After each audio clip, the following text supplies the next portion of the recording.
Calaroga Shark Media. Hello, I'm Johnny Mac with your daily comedy news. Nikki Glaser spoke to NPR and discussed doing comedy about sex because of her fear of it. Nikki said, "Sex was always the scariest thing to me. It was always the most interesting thing. I didn't have sex until I was 21. I didn't kiss a boy till I was 18, I think. I was scared of boys. I was scared of sex. I was in a constant battle with my body from the age of 17 on, just not liking what it was and being ashamed of it. So I think immediately when I started doing stand-up, I was attracted to those kind of unspeakable things that I was just wondering why more people don't talk about them, especially when it comes to sex." She discussed whether some topics should be off limits because she personally hasn't experienced them. Stay with me here until I finish the paragraph. Nikki said, "I feel like I have a right to talk about rape because I'm definitely fearful of it, and it's something that could happen to me. But if somebody's like, I was offended by what you said, I'm just like, oh, yeah, I get that. I'm sorry. If you have a panic attack on my show because I talk about a subject that's really close and personal to you and traumatized you, I'll give you your money back, or at least the part of the ticket that I made out of the money, because I don't want anyone to have a bad experience, but I definitely don't think that that's reason enough not to talk about these things. I do think my jokes aren't meant to be cruel or make fun of anyone who's a victim or has a condition. I don't want to offend anyone. I don't understand this rule of you only get to talk about things that you've lived because I'm just a comedian. I might not have the right take. I'm not right about everything. And I'm not enacting change politically with my stand-up. It's just an entertainment thing. So for me to be taken so seriously that you said this thing and it's offensive, it's like, well, I'm a clown. There's no requirements or courses I had to take. I have no certification for what I'm doing, so you shouldn't expect me to get everything right, and I'm completely open to people saying, hey, you have the wrong take on this, and here's why. And for me to adjust my joke to that, I have no problem with that. She also talked about performing while depressed and said it's hard to perform when I'm like really, really depressed. It's hard to get to the theater and be backstage and think I'm about to go do this thing. I have to turn it on.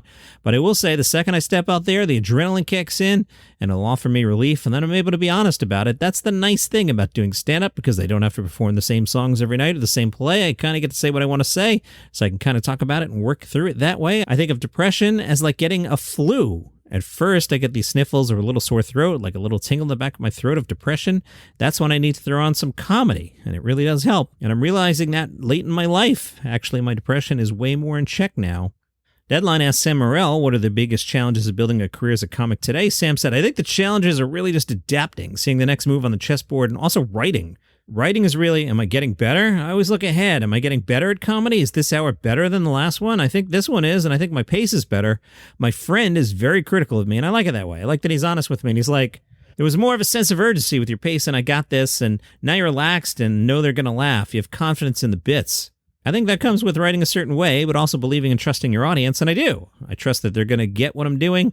I do feel like there's a relationship with the audience, and when you trust them, they reward you, and when you pander to them, they're too smart. Sam discussed his whiskey bodega cat and said it's been a rude awakening in terms of the liquor business, but Mark and I were just talking on our podcast one day. We had a few in us, and Mark goes, man, it'd be so cool to have a whiskey, but we can never do that. And then I was like, why? We have a lot of drunk listeners, a lot of people in the service industry and the liquor business who listen to our podcast because I think it reminds them of their friends, two friends having drinks together. It was originally called One More Drink, based on the idea that you're trying to leave the bar, but you and your friend are having such a good time, and you're like, F it, one more drink.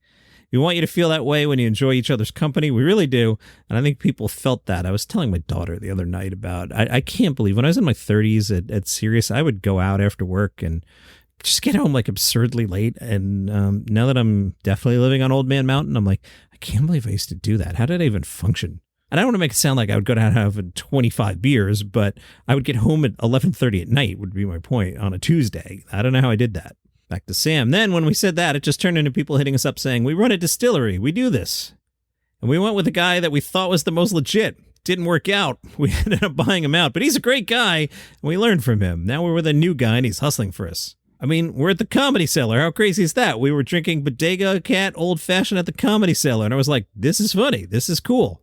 Okay, Sam Morril, what are your ambitions in life? Sam says, it's hard to say. I could see myself doing this the rest of my life, just burning hours and building an audience, but I do have other ambitions. I love movies so much. I grew up really obsessed with movies, all kinds of movies. Film noir through even now, but 40s, 50s, 60s, 70s were my favorites. I mean, the 60s and 70s in Hollywood was such a cool era. Yahoo profiled Hannah Berner, already known for her comedy on social media, showcasing on-the-street interviews and stand-up work to her 2.9 million TikTok followers and 1 million Instagram followers. But the attention that came from her Netflix special are on a different level. Hannah said, it was so weird. I'd look when it was charting, and I was like, wait, so everyone sees that, or is that just my account? I really put over 6 years into this 1 hour, so to be able to let it go and for people to enjoy it in their own homes has just been the best part of everything. I never thought I was going to be a stand-up comedian. I always wanted to be a professional tennis player, and that's where I put my whole childhood. And up until college, I think this Netflix special is so interesting because it wasn't on my original path. A lot of people can relate to having something you thought you wanted, and then realizing as you grow and learn about yourself, what's actually better for you. When I first did stand-up comedy, I was like, wait, this is tennis, but I don't lose. This is fun. With tennis, I had a lot of pressure from coaches and family and my own pressure I was putting on myself.